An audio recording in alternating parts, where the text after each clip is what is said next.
V dnešním videu vám vysvětlím, jak jsem se na cestu materiálního minimalismu dostala já, jaké tam byly víceméně pohnutky, které mě i donutily se na ty moje věci, především oblečení, boty a kabelky podívat a co se tedy dělo dál. Začínáme s Kateřinou.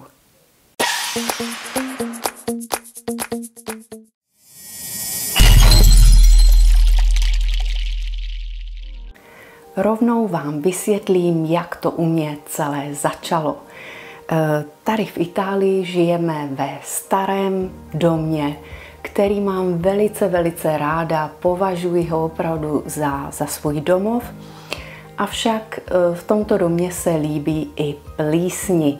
Je to starý dům, hodně vlhký a já jsem během 2 prvních let tady přišla asi o 30%, ne-li víc, všech věcí, které jsem si přivezla. Mluvím především o oblečení, kabelkách a botách. Vlastně všechno, co jsem dlouho nenosila, stačilo i třeba půl rok, tak po tom půl roce jsem to našla obalené bílou plísní. Začala jsem tedy věci vyhazovat a pochopila jsem, že musím mít doma jenom věci, které často nosím, a ve skříních jsem potřebovala mít více prostoru, aby tam vlastně mohl proudit vzduch a aby nedocházelo k tomu plesnivění těch věcí tak často. S méně věcmi jsem se doma začala cítit lépe. A tak jsem uklidila systematicky všechny místnosti jednu po druhou. Samozřejmě jednu po druhé, pardon.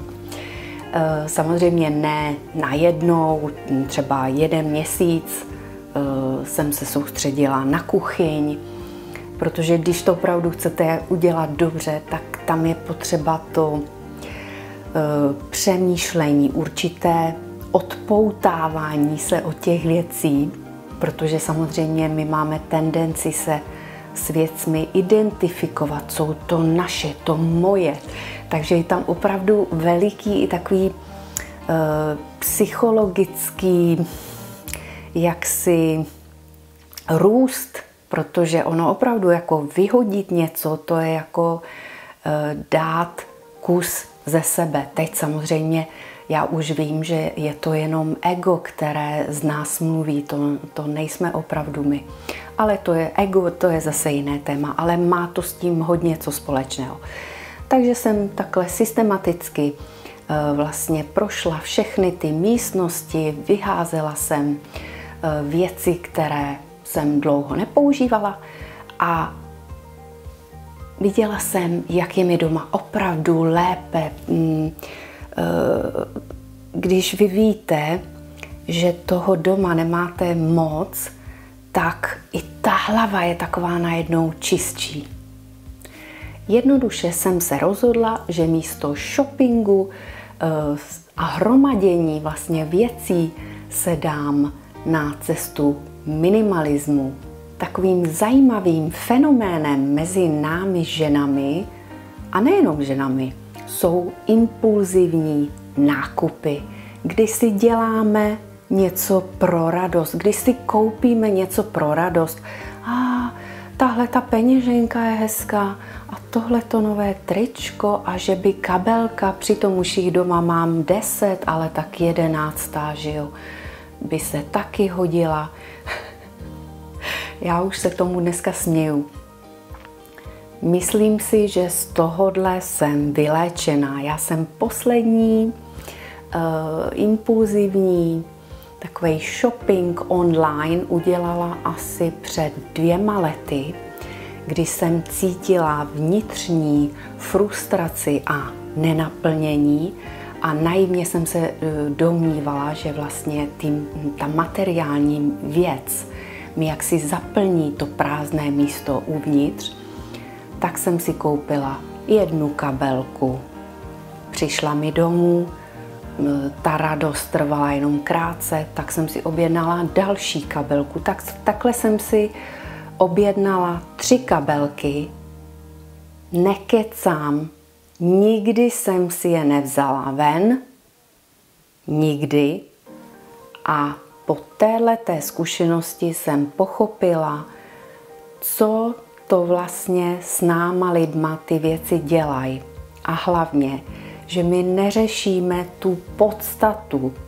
Místo, abychom se zeptali, co tě trápí, co ti chybí, tak my jdeme a chceme to zaplácnout nějakou materiální věcí.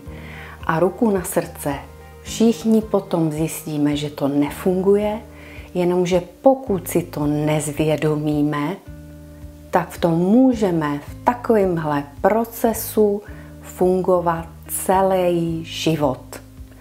Takže pokud jste se v tomhletom teďko nějakým způsobem odrazili, jako zrcadlo, že jsem vám nastavila zrcadlo, tak zkuste se podívat do sebe, co vás opravdu trápí a běžte na jádro toho pudla, jak se říká, a zkuste najít nějaké řešení jiný vašeho problému sami v sobě, uvnitř. A zrovna včera jsem měla taky chuť trošku provětrat ty moje skříně. Udělala jsem hloubkovou kontrolu mého oblečení. Skříň probírám asi 2krát do roka a vždycky si hezky všechno osahám, vezmu si to do ruky, podívám se na to a upřímně se zeptám, měla jsi tohleto na sobě poslední rok? Pokud řeknu ne, tak to letí. Ale přiznám se, není to vždycky tak jednoduchý. Měla jsem tam určité značkové kousky, které mi byly darované. A ty jsem teda měla problém vyhodit. Měla jsem je tam několik let. A včera jsem řekla, dost. Byly to věci, které třeba 8 let tam visely a jenom proto, že byly značkový, tak jsem nebyla schopná je vyhodit. Oblečení je proto, aby mě zahřálo v zimě, aby mě ochladilo v létě, má mi sloužit, má být barevně sladěné, musím se v něm cítit dobře. Ráda kombinuji značkový kus s něčím levnějším. Líbí se mi ten kontrast té kvality, protože chcete nebo ne, na kvalitním oděvu je opravdu vidět kvalita šití i materiálu jako takového. A proto se mi líbí ten kontrast, takže většinou třeba něco značkového si pořídím, něco klasického, něco v neutrální barvě, co se hodí úplně ke všemu. Neznám ranní scény typu, co si vezmu na sebe. Mám v hlavě přesné kombinace věcí, které mám a jdu na jistotu. Vím předem, že výsledek vypadá dobře, o další zbytečný výdej energie z rozhodování méně a jsem oblečená i v méně než 5 minutách. Navíc jsem začala kupovat například 5 stejných bílých triček, které mají nějaký zajímavý detail, který se mi líbí. Vím, že mi sluší a každý den mám čisté. Jsem jako Giorgio Armani, toho taky nikdy nikdo neviděl v ničem jiném než v černém upnutém tričku. Takže moje první rada je, materiální věci ti štěstí nezajistí. Místo toho se zaměř, co tě trápí uvnitř sebe a snaž se hledat řešení. Pokud na to nestačíš, můžeš požádat o pomoc, klidně i psychologa. Druhá rada zní, příliš všeho bere naší životní energii. Třetí rada zní, zbav se stresu z rozhodování co na sebe. Tím, že budeš mít šatník, který obsahuje 2-3 barvy, které spolu k sobě ladí, takže cokoliv si z toho vezmeš na sebe, vždycky to bude krásně ladit a tím pádem budeš vždycky krásná nebo krásný. Čtvrtá rada zní: novou věc kup až tehdy, když ti ta tvoje původní dochází, nebo se obnosí, anebo se rozbije, ale ne dřív. Poslední, pátá rada zní: nedělej si starosti s tím, co si o minimalismu myslí ostatní lidé, pokud tě to oslovuje, souzní to s tebou vnitřně, jdi do toho jak. A to by bylo pro dnešek všechno. Já vám chci také říci, že jsem nově i na Facebooku, na stejnojmenné stránce, nemusím nic a můžu cokoliv. Zajímalo by mě, kolik máte doma párů bot. Mě to neskutečně zajímá, právě ty kontrasty, jak to každý má. Takže pokud vám to nic neudělá, spočítejte si, kolik máte párů bot a jenom mi tam dejte do komentářů to číslíčko, anebo mi nechte i nějaký komentář. Budu se moc těšit na vás zase příště. Na kanálu Nemusím nic a můžu cokoliv s Kateřinou. Čau, čau a přeju vám krásnou dobrou noc. Už je pozdě. Ahoj.